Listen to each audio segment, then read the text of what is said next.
اسرار تمدن‌های گم شده.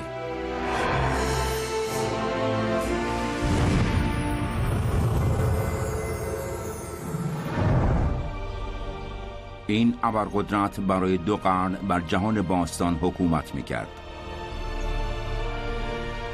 یک امپراتوری خاستگاه اقوام متفاوت بود. اولین امپراتوری جهانی تاریخ، امپراتوری پارس.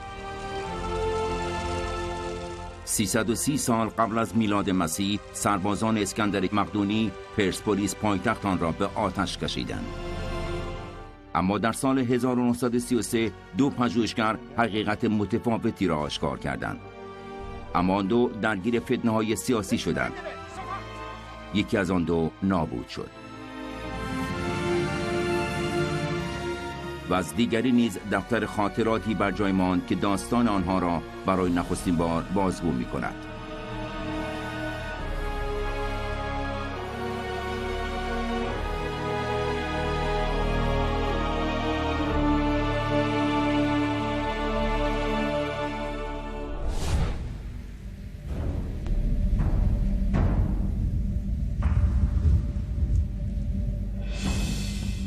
جنوب سرزمین پارس، بهار 1929. کتیبه باستانی توجه ارنست هرفرد باستانشناس را به مقبره سلطنتی معطوف می کند.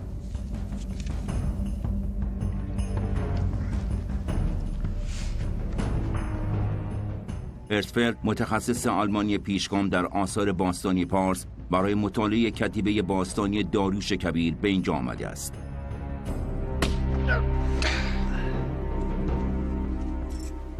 این باستانشناس تمایلی به زندگی تجملاتی ندارد. هر موضوعی که در کار او خللی ایجاد کند با سرزنش و پرخاش او روبرو می شود، حتی اگر این خلل دعوت به مهمانی شام برای صرف مرغ تازه باشد.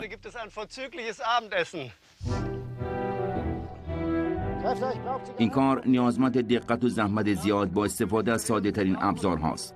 استفاده از کاغذ سیگار بهترین راه برای ردیابی جزئیات کتیبه است. کتیبه‌ای که تنها مدرک تاکنون یافت شده از اولین امپراتوری جهان است. هرزفلد به 50 سالگی رسیده و قدرت کافی برای کاوش‌های میدانی را ندارد. برای ترجمه جدیدی از آخرین وصیت و اظهارات داریوش کبیر کار می‌کند. من داریوش، شاه شاهان، شاه جهان و شاه تمام مردم این سرزمین عظیم و وسیع هستم. از تبار هخامنش و پسر آریای یک پارسی هستم. بر سرزمین‌های ماورای پارس حکومت کردم. آنها هدایایی برای من پیشکش و از قوانین من پیروی می‌کردند. مقبره داریوش در پاسارگارد اکنون خالی است. کرکس‌ها پیکر او را به بهشت بردند. معمایی بر جا گذاشته که هرزفلد و دستیارانش فریدریش کرافتر باید آن را حل کنند.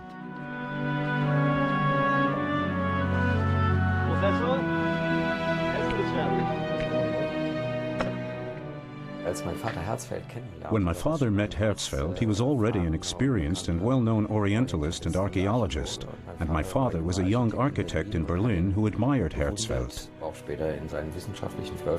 My father always said Herzfeld had an unbelievably broad range of knowledge that my father found quite fascinating.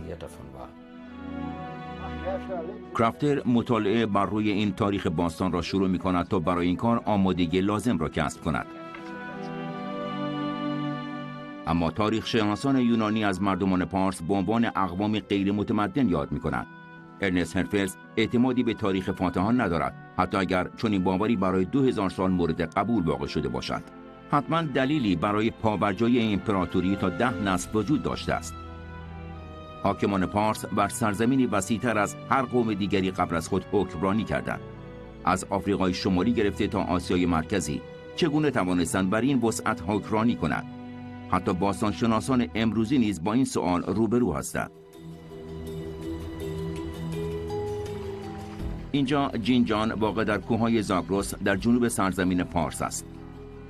بقایای امپراتوری در دوره‌های مختلف در این دره کشف شده است. باستانشناسان امروزی در تلاشند تا دریابند چگونه شبکه قدرت از پایتخت باستانی پرسپولیس به دیگر مکانها وسعت یافت. یک گروه استرالیایی از دانشگاه سیدنی موفق به کسب جواز کاوش در این منطقه شدند. آنها باید قوانین سختگیرانه حجاب را در جمهوری اسلامی ایران رعایت می‌کردند. گروه کاوشگری آماندا داستینگ هنوز نتوانستند نام باستانی بقایای حیرت انگیزی که کشف کردند را بیابند.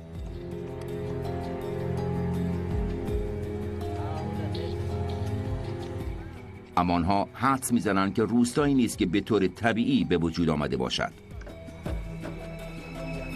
The walls we've uncovered in their monumental size must mean that they're associated with a monumental building. If it's a monumental building, one would assume that hopefully this is associated with perhaps royal visitors. پس این مکان یک دستگاه سلطنتی بوده است. احتمالاً یک پادگان نظامی در اینجا ساخته شده بود. البته بدون هیچ گونه دیوار دفاعی. نبود دیوار دفاعی خود برای آماندا داستینگ پرده از رازهای بسیاری برمی‌دارد.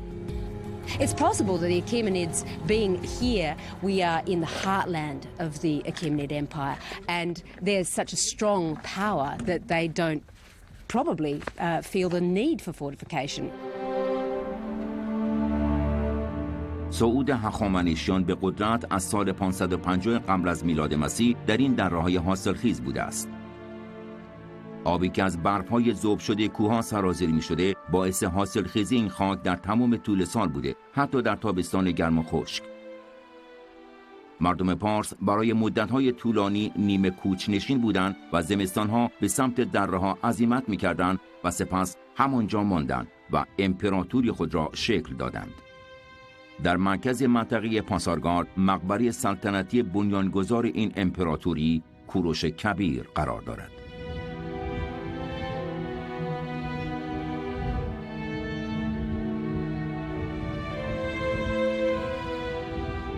این احتمالاً تصویر اوست که به مرور زمان مخدوش شده. مقبره کوروش کبیر بیش از 2500 سال در معرض باد و باران بوده است. شاهد 2500 سال گرما و سرمای طاقت فرسا و آب شدن سالانه برف‌ها بوده است.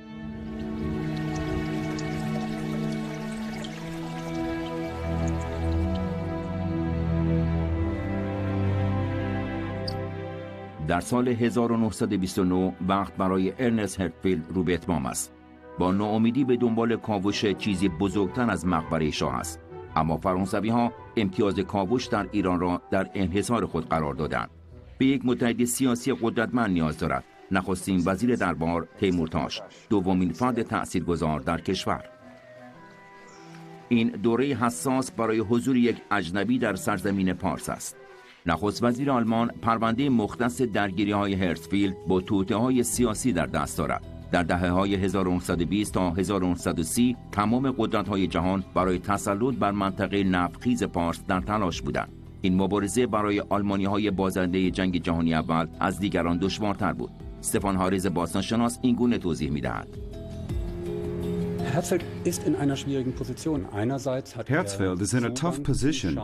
On the one hand, he has access to the Shah through Timurtash, but it's not a close relationship. He's working on the Shah's collection of ancient manuscripts and advises him on antiquities, but in the end, he's just a tolerated foreigner. هرتفیلد امیدوار است با استفاده از قدرت نخست وزیر امتیاز انحصاری کاوش فرانسه را در هم بشکند. هر دو می‌دانستند که این شاه جوان خود را وارث پادشاهان هخامنشی می‌داند. اگر قصد داشت خود را به عنوان شاهی مستقل معرفی کند، سپردن کاوش‌ها تنها به یک کشور خارجی کار صحیحی به نظر نمی‌رسید. و باید صادقانه گفت آلمانی‌ها پیشگام تحقیقات باستانشناسی بودند. آمریکایی‌ها نیز برای فعالیت در کاوش‌های بزرگ از امکانات مالی کافی برخوردار بودند و این ترکیبی بود که رقابت با آن مشکل به نظر می‌آمد. تیمورتاش در پاسخ میگوید که احتمال دارد شاه به سمت آنها متمایل شود، اما آنها رقبای سرسختی دارند. با وجود دلخوری و رنجش هرتفیلد، صاحبان بزرگ املاک تصمیم دارند که تمامی یافته‌ها در سرزمین خودشان باقی بماند و از فروش آنها در بازارهای اشیای عتیقه بین‌المللی سود بزرگی عایدشان شود.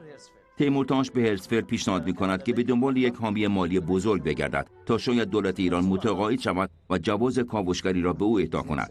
تیمورتاش از قبل تصمیمش را گرفته بود که منطقه کاوش کجا باید باشد. میگوید بهترین منطقه باید به بهترین برسد و هرتزفلد چه فکر می‌کند؟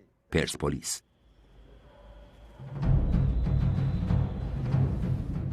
پرسپولیس. یونانیان باستان آن را نقطه مرکزی ظلم و ستم می‌دانستند. این مشرق زمین بود. از زمان تخریب این مکان به دست اسکندر مقدونی تنها ستونهایش بر جای مانده است. مردمان ساکن این منطقه اعتقاد دارند که شیاطین در این منطقه حضور دارند. از ترس چهره‌های مجسمه‌هایی که در دروازه‌ها نگهبانی می‌دهند را نابود کردند.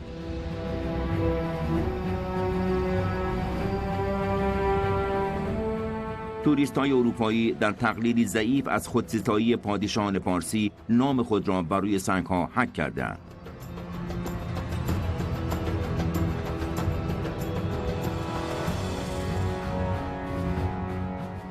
این بنا برای اروپاییان بنایی شایسته احترام نبود.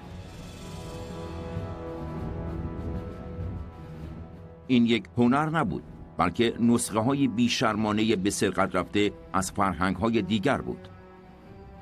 پارسیان آتش را می پرستیدند که نمادی از جاودانگی و پاکی بود. بزرگترین ارزش آنها صداقت بود، ارزشی که پادشاهان آن را از آن خود می دانستند. فلسفه ملی آنها جهان را به دو بعد نیک و بد تقسیم می کرد. هر کس که قدرت پادشاه را زیر سوال می برد بد شناخته شده و به شکلی بیرحمانه نابود می شد. هرتزفلد در این تصویر سیاه و سفید از اولین امپراتوری کبیر دنیا تناقضاتی می دید. برای اثبات آن به مستنداتی نیاز داشت. تا بهار 1932 یک مؤسسه آمریکایی تأمین مالی کاوش‌های او را به عهده می‌گیرد. در این زمان هرتزفلد دستیاری برای خود استخدام می‌کند. فردریش کرفتر معمار را به خاطر دانشش از سازه‌های پیچیده به کار می‌گیرد. او طنز خشکی داشت و به رئیس خود به طعنه می‌گفت شما همنشین خوبی نیستید. اما هرتزفلد به قدری در کار خود غرق بود که فرصت شوخی‌های او را نداشت. به ویژه حالا که به نظر می رسید دروازه‌های ورودی سرسرای قصر را کشف کرده‌اند. اما کرفتر در آن حوالی متوجه چیزی شده است که می‌خواهد به هرتزفلد نشان دهد. مطمئن است که مشاهداتش به یک اکتشاف مهم خواهد انجامید.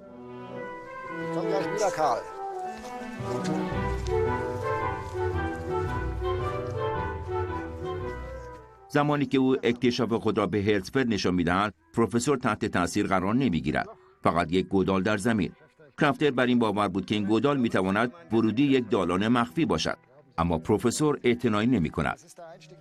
هرتزفلد بر این باور است که این گودال بخشی از یک سیستم فاضلاب زیرزمینی است و کرفتر نمیتواند با مسئول این پروژه مخالفت کند. هرتزفلد تحت فشار بود. شاه بی‌صبری می‌کرد و آمریکایی‌ها نیز منتظر دیدن نتیجه بودند. کرفتر جرأت نداشت بدون اجازه هرتزفلد دست به کاری بزند. کم کم احساس می‌کرد به کار او بهایی داده نمی‌شود. به دفترچه خاطراتش روی می‌آورد.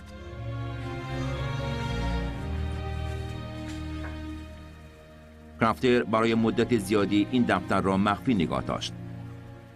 اما امروز از تغییر روابطی میان پدرش و هرتزفلد در دوران کاوش پرسپولیس حرف می‌زند.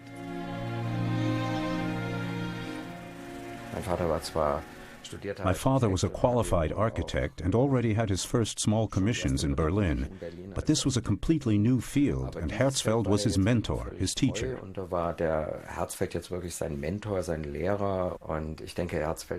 I think Herzfeld thought, this man could be my protege. That was the positive side. But one day he could also take all the glory from me, and I don't think he liked that feeling at all. Und das war ihm wahrscheinlich nicht angenehm, diese Vorstellung. در دفتر کرفتر خاطراتی از کار سخت، محرومیت و مخالفت‌ها ثبت شده و لحظات همکاری کامل. Ihr seid soweit? Ich fahre übermorgen nach Teheran. Soll ich euch was mitbringen? 2 عضو جدید به گروه کاوش هرتزفلد اضافه می شود که از آلمانی تغییر یافته به دست رژیم نازی آمده بودند. هرتزفلد از مصاحبت آنها لذت می‌برد که در ساعات پس از کار از آثار شوبرت محبوب او می‌نواختند.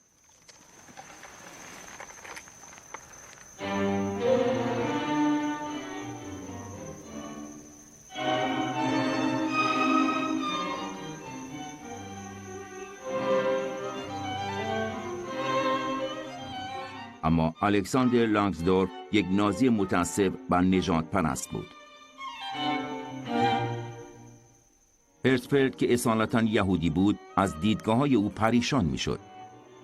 درافت کاربرگر هم یهودی است، ساکت و درونگرا.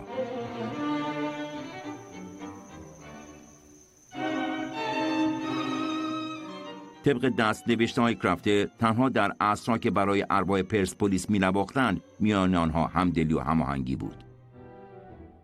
بعد از هفته‌ها کار سخت به یک اکتشاف حیرت انگیز رسیدند.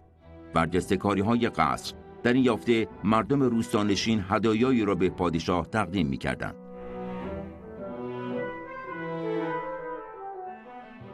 سفیران که به دست درباریان راهنمایی می‌شدند با فلزات گرانبها و حیوانات نادر به طرف پادشاه قدم می‌گذاشتند. هر پیشکش نشان تمجیدی است از قدرت و عظمت این امپراتوری. در روزهای اوج شکوفایی سرزمین پارس در پایتخت نیاز بسیاری به صنعتگران و هنرمندان از اقصا نقاط امپراتوری بود. آنان همه عضو از یک سیستم دولتی و اجرایی بسیار بزرگ و عظیم به نام پرسپولیس بودند. این منطقه به عنوان یک پایتخت امپراتوری ساخته شده بود. نقطه مرکزی آن یک مجموعه کاخ عظیم است که بر روی سطحی از بلوک‌های سنگی بزرگ ساخته شده. این بنا با 150,000 متر مربع مساحت تقریباً 3 برابر بزرگتر از بنای آکروپولیس در آتن بوده است.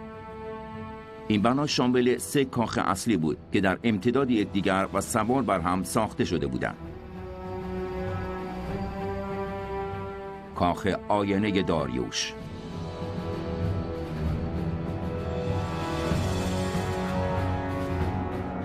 اتاق تخت امپراتوری آپادانا و تالار 100 ستون که توسط خشایارشاه بنا نهاده شده بود. ورود نور از سقف به داخل تالار از ارتفاع بالغ بر 20 متر هر فردی که وارد آن میشد را تحت تاثیر قرار میداد. داریوش کبیر و جانشینانش بهترین ها را از میان خدمه و رعایا به خدمت می گرفتند و سبکی از خانه را بنا نهادند که در آینده تبدیل به نماد هنر پارسی شد. اما در حقیقت قدرتی که امپراتوری را یک پارچه و متحد نگاه می داشت نوشتن بود. این امپراتوری از همان آغاز خود شروع به گسترش کرد. به بیانی میتوان گفت پادشاهان پارسی هرگز اصالت پدران کوچنشین خود را فراموش نکردند. هیچ امپراتوری به این سرعت گسترده و به قلمروهای دیگر گسترش پیدا نکرده بود. طی 50 سال تا 10 میلیون کیلومتر مربع زمین را تحت حکمرانی خود قرار داد. پارسی ها با وجود تعداد کمشان نیاز داشتند که امپراتوری عظیمی را تحت کنترل خود داشته باشند. 2500 سال پیش تنها یک راه برای این کار وجود داشت. پادشاهان باید مدام در قلمرو خود سفر می‌کردند. جنجان در فاصله 200 کیلومتری پرسپولیس، تیم کاوشگری دانشگاه سیدنی در حال اکتشاف ساختمانی است که احتمال می‌رود یک کاخ سلطنتی باشد. اما ایونا کات مک‌کری متخصص سفالگری خوشحال نیست. قطعاتی که او پیدا کرده با نمونه‌هایی که در پایتخت یا در شهر بنیانگذاری کشف شده بسیار متفاوتند. I think the interesting thing about this pottery is in comparison to a site like Persepolis or Pasargad, we have quite a domestic, simple assemblage. There aren't a lot of very fine wares, which we do have in Persepolis and Pasargad. It's more coarse ceramics, more of a domestic assemblage, which I think is quite interesting because this is supposedly a royal settlement, whereas the ceramics that we have for it are not very royal. اما باید دلیلی برای این موضوع وجود داشته باشد. شاید به این دلیل تیم اشیاء گرانبهایی پیدا نکرده است که پادشاه فقط وسایل مورد نیازش را همراه می آورده. از کارد و چنگال‌های نقره گرفته تا تنگ شرابخوری طلای ناب.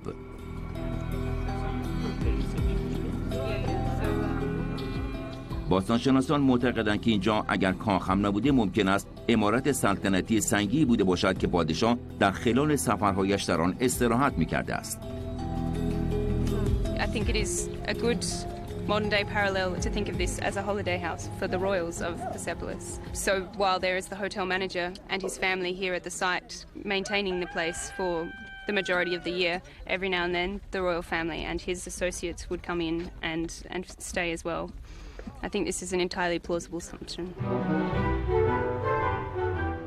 80 سال پیش هیچ کدام از این یافته‌ها به دست نیامده بودند.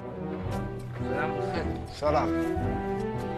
به سال 1933 باز می‌گردیم. هرشفیلد بسیار پریشان بود. سلام. باید مدارک و اسناد معتبری از این حاشیه‌های زینتی و نقش‌های برجسته ساخته شده به دستور پادشاه وجود داشته باشد. تمام چیزی که آنها تاکنون یافتند تبلیغات ظاهری است که یا توسط خود پارسیان و یا توسط دشمنان یونانیشان ثبت شده. هیچ اطلاعات دقیقی درباره زندگی مردم یافت نشده است. در حالی که هرتزفلد در افکار خود بود، کرافتر کارهای روزمره حفاری را در دست می‌گیرد. مجبور بود در زمان کمی تصمیمات مختلفی را درباره جزئیاتی که ناگهان سر در می‌آورند اتخاذ کند، اما اجازه نداشت بدون تایید رئیسش هیچ گونه تصمیمی بگیرد. سپس کارگران به یک اکتشاف مهم دست یافتند.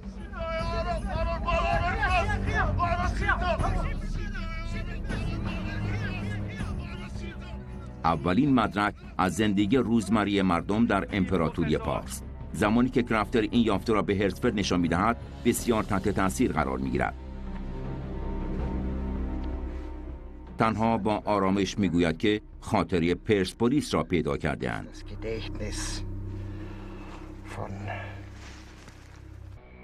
30 لیتر شراب چاودار برای زامکامای فرماندار. ثبت شده در ماه پنجم سال 22. آرشیوی بیش از 30,000 لوح خشتی درباری پیدا کردند، شامل قراردادهای کاری، رسیدها و خلاصه بارهای ارسالی. امروز در شیکاگو همچنان در حال رمزگشایی آنها هستند. دوربینی مخصوص مجهز به 22 لنز هر نشان و رد جوهر روی لوح‌ها را ثبت می‌کند. این مهر سه‌بعدی مسئولان دربار است.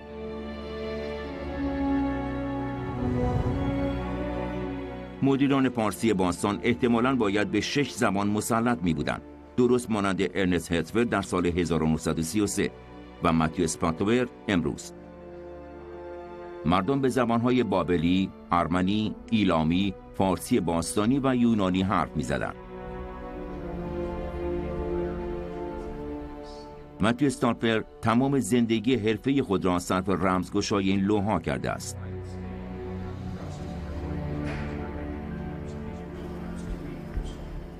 و اکنون علم خود را به دانشجویانش منتقل می کند. علمی درباره زندگی واقعی مردم در امپراتوری پارسی. What you see in these things is what that actually means, that this is not merely a kind of costume drama of a person decked with jewels being followed around by a retinue of fawning servants, that this actually means he's maintaining a household who are in themselves ranked in ways that are a sort of mirror of the way the royal court is ranked. این متون به ما در رمزگشایی دیگر اشیا نیز کمک می‌کنند. نشان می‌دهند که اغلب هنرها در پرسپولیس از استان‌های مختلف آمده‌اند. نوعی تبادل فرهنگی و نیز تجاری بین پایتخت و استان‌های مختلف وجود داشته است. هرتزفلد بلافاصله متوجه اهمیت و ارزش آنچه کشف کرده بود شد. Hertzfeld was a kind of polymath who had done a lot of work on art history, a lot of work on archaeology, but he'd also done a lot of work on the languages.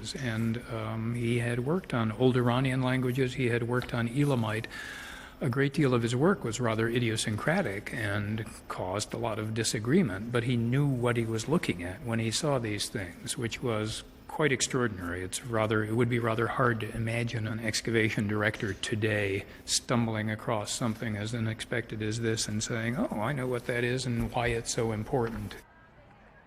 اسناد آرشیو پرسپولیس در شیکاگو قرار دارد. مؤسسه اورینتال تأمین مالی سفر اکتشافی هرتزفلد را به عهده داشت. افتخاری در زمینه باستانشناسی که در تمام دنیا صدا کرد.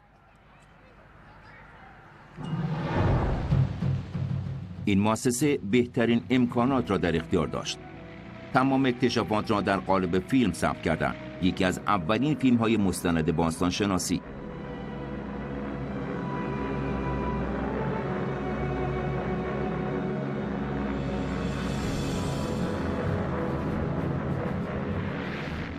این نقطه اوج کار ارنست هرتزفلد بود. اما زمان زیادی برای لذت بردن از آن را نداشت.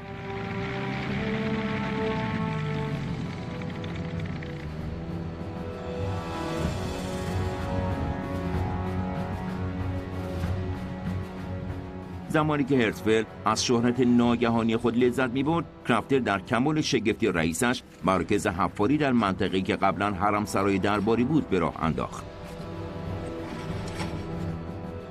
هرتزفلد در تلگرامی به سفارت آلمان گفت موسیک است. ما باید امتیاز نقشه برای یک فاحشه‌خانه باشکوه را ثبت کنیم.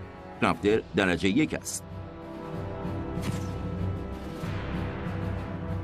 اما در آلمان دولت جدید تبصری به تصویب رسانده بود که هرتزفلد را نابود می‌کرد. The Nazi takeover in Germany was a crucial event for Herzfeld. He was directly affected by the law for the re-establishment of the career civil service.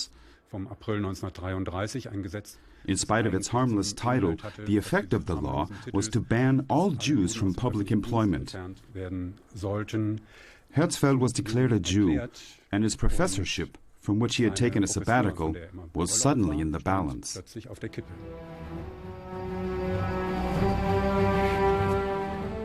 هرتزفلد با نشان دادن پرسپولیس به بازدید کنندگان خاص می توانست ظاهر امور را خوب جلوه دهد. اما فرصت او رو به اتمام بود.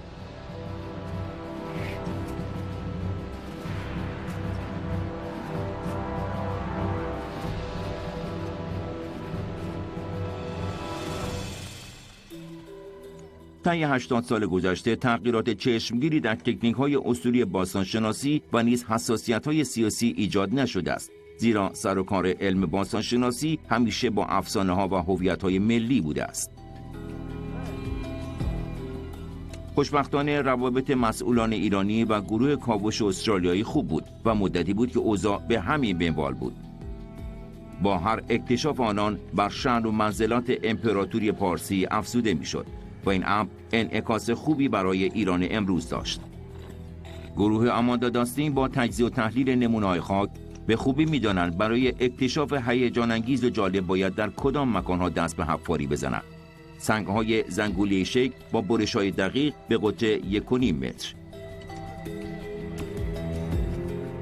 پایه‌های ستون‌هایی که پادشاهان پارسی برای بنای کاخ‌های خود از آن استفاده می‌کردند. مدارک بیشتری دال بر این که این مکان احتمالاً قصر پادشاه در حال سفر بوده است.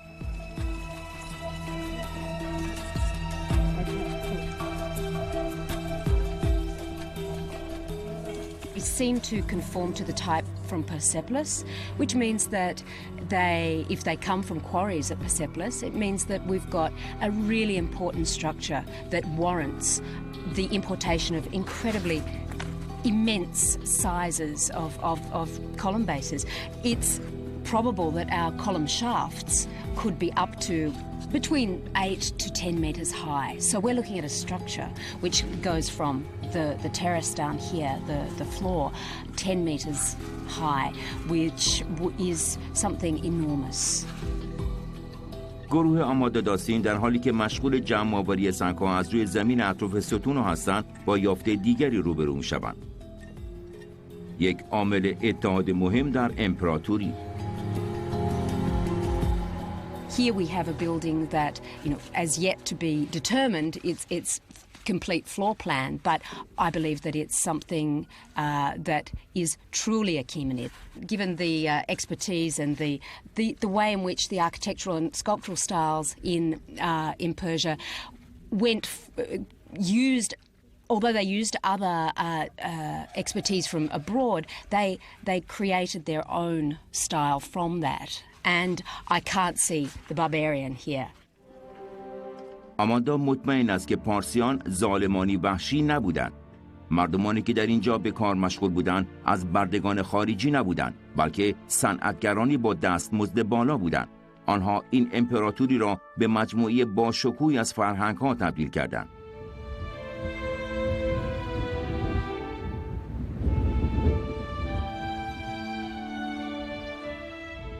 در سال 1933 این شور و شعف ویژه و خاص با دوران و زمان خود ناهماهنگ بود. فریدریش کرافتر با نگرانی متوجه می شود که جو آلوده حاکم در آلمان به پرسپولیس هم سرایت کرده است.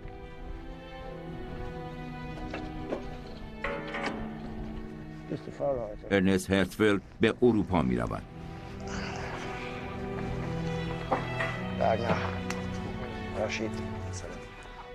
نیاز به پول دارد. آمریکا گرفتار بحران اقتصادی شده است. تامین بودجه قطع شده است. احتمال متوقف شدن پروژه حفاری وجود دارد. و هرتزفلد دارد شغل استادیش را در برلین از دست می‌دهد. عذاب این محرومیت برایش بسیار سنگین است. کرافتر متوجه نمی‌شود استادش دقیقاً با چه وضعیتی روبروست. احساس می‌کند در سرزمین پارس رها شده است.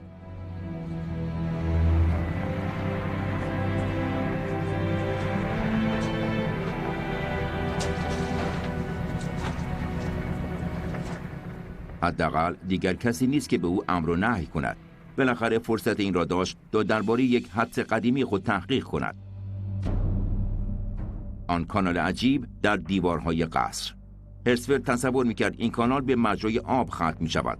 کرافتر به عنوان یک معمار بر این باور بود که این باید چیز دیگری باشد.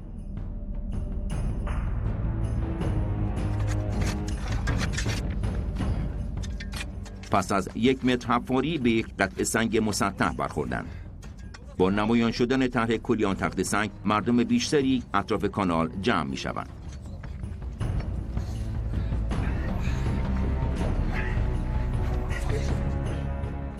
با اولین تلاش دریچه باز شد. کرافتر بیقراری و اضطرابی که میان افراد حاضر موج زد را احساس می کند. این هیجان بود یا طمع؟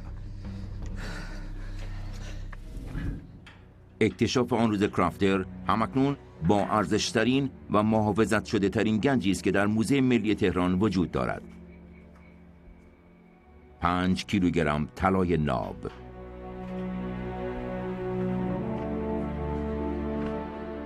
و اولین کلمات حک شده بر روی آن این بود: من داریوش هستم. این اساسنامه بنیانگذار پرسپولیس متعلق به حدود 520 سال قبل از میلاد مسیح بود. حالا بالاخره می‌دانیم کدام پادشاه پارسی نخستین سنگ بنای این مجموعه قصر را بنا نهاد. داریوش پایتختی می‌خواست که نشانگر شکوه امپراتوری او باشد. و فریدریش کرافتر تنها با یک اکتشاف شگفت‌انگیز از زیر سایه نام استادش بیرون آمد. بدون هیچ آموزشی در حیطه باستانشناسی و بدون مطالعه تمدن‌های باستانی بر یک عمر تلاش سخت و حرفه‌ای استادش سایه افکند. اما هرتزفلد کیلومترها دور از این ماجرا در وضعیتی بسیار بد و اسفبار قرار داشت و برای دفاع از شغل و حرفه خود تلاش می‌کرد. او هرگز کرافتر را به خاطر بصیرت و خوششانسی‌اش نبخشید. Ich glaube schon, dass ihn das sehr glücklich gemacht hat. I certainly think it made him very happy. It must be an amazing feeling to be the first person in 2,500 years to hold something in your hands that was probably last seen by King Darius. Sie jetzt wieder in den Händen haben. My father was the kind of man who would be reserved even at moments like that. And so this is the entry in his diary. Today there was a lucky star over Persepolis, and we discovered and excavated the founding charter of the city. And that's it.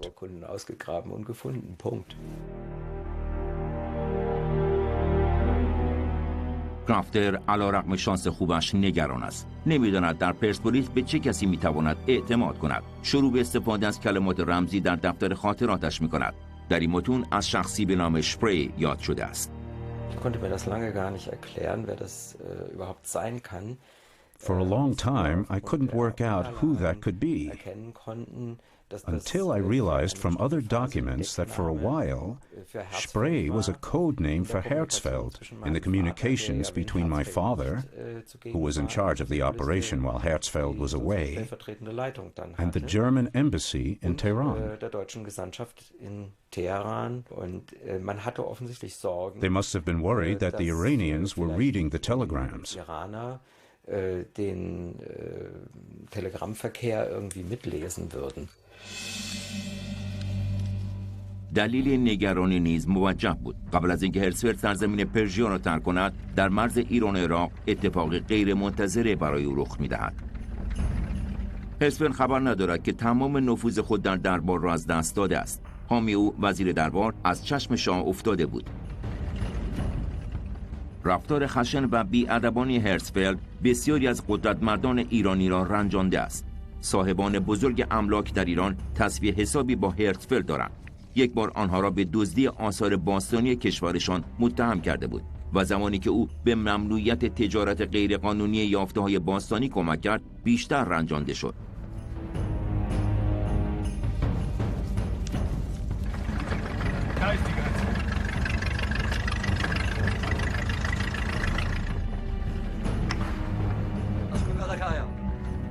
زمانی که خودروی مرسدس او به ایستگاه بازرسی نگهبانان مرزی نزدیک می شود، به نظر می رسد که منتظر او بودند.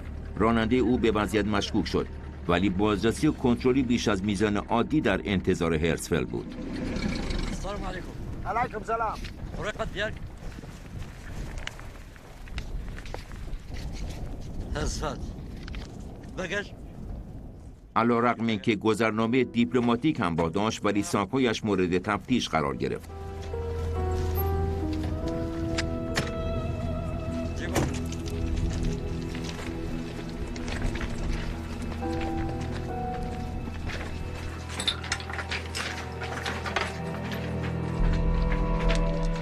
نگهبانان دقیقاً می‌دانستند که به دنبال چه چیزی هستند.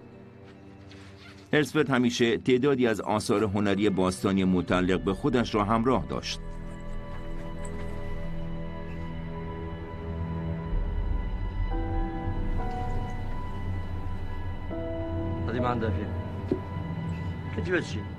وقتی ساک‌ها و چمدان‌ها را تفتیش می‌کنند، کنترلش را از دست می‌دهد. تهدید می‌کند که در دادگاه رسوایی به پا می‌کند. اما اعتراضات او بیهوده بود. اموالش ضبط می شود.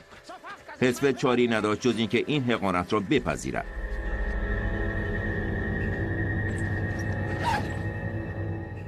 به او اجازه داده شد از مرز عبور کند، ولی توطئه‌ای که دشمنانش برای او چیده بودند جواب داده بود. بعدها اثبات کرد که اشیاء ضبط شده ارتباطی به پرسپولیس نداشتند، اما کار از کار گذشته بود.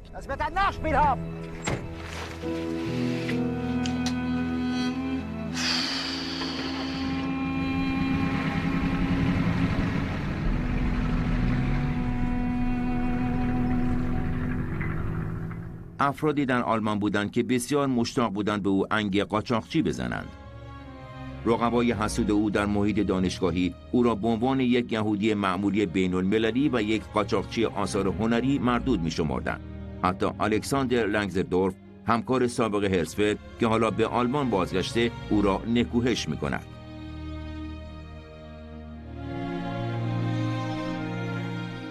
مدارک بایگانی شده در وزارت خارجه که استفان هارس درباره آنها تحقیق کرد نشان دادند که هرتزفلد قربانی یک دسیسه کینه‌توزانه بود.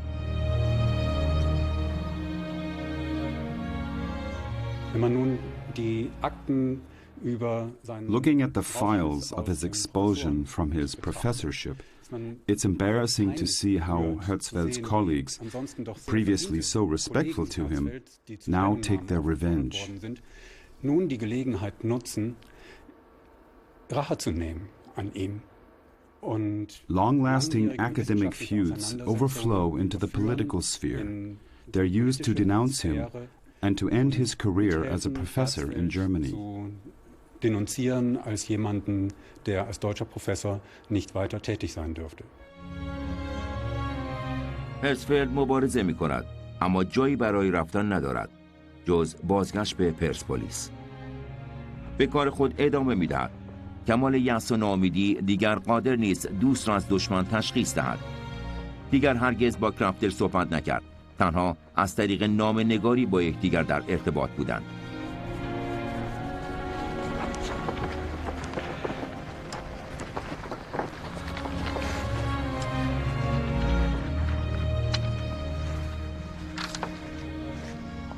کرافتر تصور می‌کرد هرتزفلد از او سوء استفاده کرده بود و مجال کسب اعتبار برای اکتشافاتش را از او گرفته بود.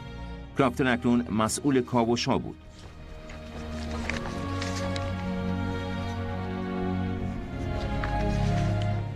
هرتزفلد نیروی جسمانی خود را از دست می‌دهد. بیمار است و با فشار خون بالا احتمالاً از عوارض بیماری مالاریا رنج می‌برد. هرتزفلد بر این باور است که کرافتر قصد دارد جای او را بگیرد و در صدد دسیسه چینی است. کرافتر نامه استعفای خود را می‌نویسد، مؤدبانه ولی مملو از اتهامات متقابل تند و تیز. Dieser Brief zeigt eben die Enttäuschung. This letter shows my father's disappointment. He had begun to understand that Herzfeld had used him. In spite of his promises, Herzfeld neither promoted nor supported him. By the end, he felt he had been exploited.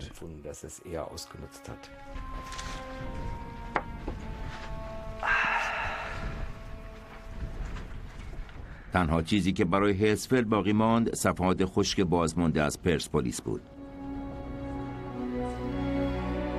این لوح‌ها حتی تا به امروز هم رازهای خود را بازگو می‌کنند. متیو استراپلر سالها بود که با مکانی به نام لیدوما روبرو می‌شد، قصری که جای آن تا پیش از این هرگز کشف نشده بود. توصیفاتی که شباهت زیادی به بقایای باستانی کشف شده استرالیایی‌ها در جینجان دارد. Liduma occurs quite a few times, and on the first 3,000 or 4,000 tablets it appears at least 85 or 90 times. And it's a fairly important place. It's a place in which there are storage facilities and in which rations are being collected and handed out, and sometimes handed out to sort of interesting groups of travelers. So one of the things I have here is a series of the tablets that mention this place. It's certainly on the road, along the road that connected Persepolis with Susa, so it's also one of the main stopping points for parties along there. The palace that is it's clearly a major residential structure that's being investigated is far enough off where the road itself would go through the valley it's probably not the same place these guys are handing out, but it may very well be that place. This place, Liduma, should be somewhere in that vicinity, so it's quite possible. اگر قصری که گروه استرالیایی آن را کشف کردند همان لیدوما باشد، در این صورت باستانشناسان باید نقشه راه از پرسپولیس تا سوسا را بازنویسی کنند. اگر هم راه جدیدی کشف شود، پس احتمالاً شهرها و قصرهای باستانی زیادی برای اکتشاف در سر راه وجود خواهد داشت.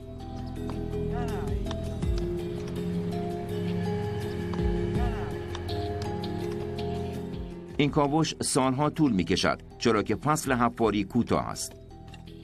در جینجان به زودی کار خود را تعطیل خواهند کرد.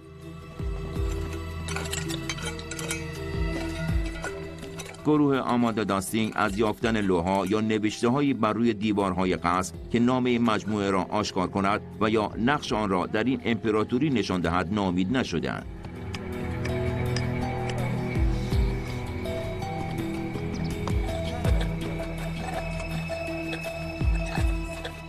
It would be wonderful if we could find some kind of inscription. Just some kind of inscription in Greek, cuneiform, anything that would say specifically the place, maybe giving us a name, maybe saying this is a particular place mentioned in texts. It would be wonderful. And or mentioning a particular ruler or deity. هنوز رازهای زیادی درباره این امپراتوری باقی مانده است. اما لوح‌های یافت شده توسط هرتزفلد نشان می‌دهند که یک شبکه اقتصادی عاملی مهم در انسجام آن بوده است. ایونا مکری معتقد است وجود دولت اجرایی سختگیرانه علت پایداری این امپراتوری عظیم بوده. آرزو دارد اکتشافی بزرگ همانند هرتزفلد داشته باشد. I would love to find some clay tablets someday. The first season that I came here, I said that I would find a clay tablet, but as yet I have found nothing. اما شاید یافت نشدن لوح‌های دیگری در این منطقه و عدم وجود اشیاء قیمتی گواه روشنی باشد از ماهیت این امپراتوری، اینکه شاید مرکزیت این امپراتوری تا حد بسیار زیادی بر روی یک پایتخت همراه با توابع هدفمند ساخته شده بوده است. I think that this site was definitely constructed after Persepolis. I think that this is a later settlement, and that is easy to see with the architecture of the site, which is based on Persepolis, but is not as fine as Persepolis or Pasargadae. So I think that these structures were built first. These big cities came first, and this is a later settlement. Equally, I think it is possible that this settlement was abandoned or, was no longer used before the collapse of the Achaemenid Empire. پادشاهان سرزمین پرژیا برای 230 سال حکمرانی کردند. 2.5 قرن که در طی آن جهان شرق باستان بیش از هر زمان دیگری در تاریخ خود با ثبات و پایداری همراه بود. بازمانده‌های پرسپولیس و دیگر شهرها همان لوح‌های سفالی کشف شده توسط هرتزفلد آرام آرام مردم پارسی ایدئولوژی‌ها و باورهای آنان، سیاست و دین آنها را از طریق منابع موثق پارسی برای ما آشکار می‌کنند. برخلاف آنچه تاریخ نویسان اسکندر کبیر سعی کردند بقبولانند، پارسیان مردمی وحشی نبودند. داریوش شاه در اساسنامه زرین خود به مردمان خود قول می‌دهد که سرزمین پارس را به فرهنگی بالا تبدیل کند. به نظر می‌رسد به وعده خود وفا کرده است. اما امروز تنها میتوان حدس زد که فرهنگ پارسیان باستان چگونه بوده است. به غیر از ویرانه‌ها چیز زیادی به جز آرشیوی از لوح‌های سفالی و پلاک‌های طلا از آتشی که اسکندر در سال 330 پیش از میلاد برافروخت باقی نمانده است. از نظر ارنست هرتزفلد شعله‌های این آتش نشانگر پایان عصری از تاریخ جهان بود.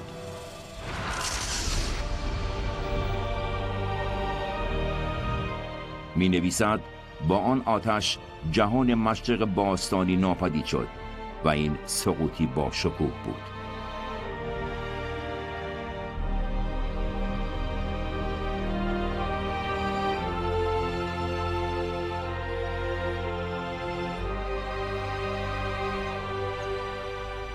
هرتزفلد نیز صعود به شهرت و نیز سقوطش را در پرسپولیس تجربه کرد. در سال 1935 مجبور شد سرزمین پارس را برای همیشه ترک کند. شاه او را از کشور اخراج کرد.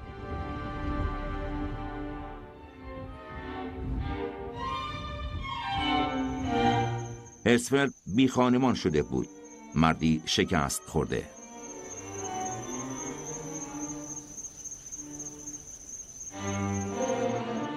کنار آمدن با تبعید به آمریکا برایش غیر ممکن بود. هرگز نتوانست با آنچه در سرزمین مادریش از دست داده کنار بیاید. دیگر هرگز آلمان را ندید. همکارش الکساندر لانگزدورف به شغل اخترشناسی در سازمان ستاره شناسی SS مشغول شد. وی پس از بازگشت به برلین هرتزفلد را محکوم کرد.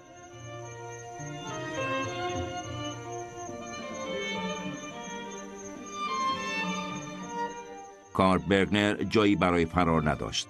چون یهودی بود جرأت بازگشت به آلمان را نداشت. پس از پایان کاوشگری خودکشی کرد که احتمالاً این خبر هرگز به گوش هرتزفلد نرسید. فریدریش کرافتر نزدیکترین همکار او هرگز با هرتزفلد تجدید دیدار نخواهد کرد. As far as I know, they never saw each other again, which is astonishing after such an intensive time. هرتزفلد در تاریخ 21 ژانویه 1948 و در سن 69 سالگی درگذشت. مقبره ساده و حقیرانه او در باتزل سوئیس قرار دارد.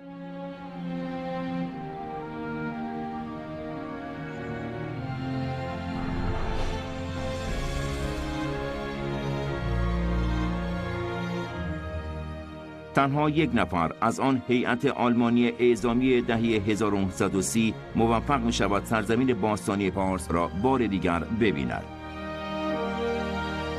فریدریش کرافتر پس از ترک شغلش به خاطر خدمت در ارتش آلمان در طی جنگ جهانی دوم استاد دانشگاه و معمار شد.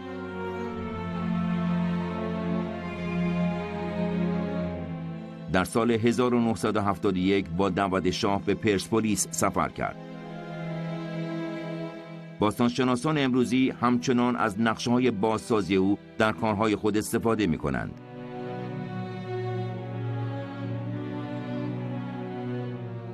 چهل سال پس از آخرین دیدار کرافتر از پرسپولیس، آخرین میراث نیز کشف شد. دفتر خاطرات کرافتر تنها منبع غیر سیاسی است که درباره رخدادهای آن سالها در پرسپولیس در دست داریم.